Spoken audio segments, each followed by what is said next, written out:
Aral সাগর। পৃথিবীর ইতিহাসে Aral সাগরের বয়স প্রায় 5.5 মিলিয়ন বছর। এই সাগরের জলরাশি কাজাখস্তান, উজবেকিস্তান এবং মধ্য এশিয়ায় বিস্তৃত ছিল। উত্তর থেকে সির দরিয়া ও দক্ষিণ থেকে আমোদরিয়া নদী থেকে পানি এসে মিশত আরালের বুকে। নামের সঙ্গে সাগর শব্দটি যুক্ত থাকলেও এটি মূলত হ্রদ ছিল। 1960 সালের দিকে আরাল সাগর পৃথিবীর বুকে চতুর্থ বৃহত্তম হ্রদ ছিল।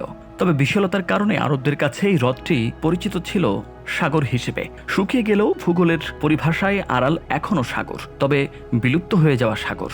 এখন আরাল সাগর ছোট জলাশয়ে রূপ নিয়েছে।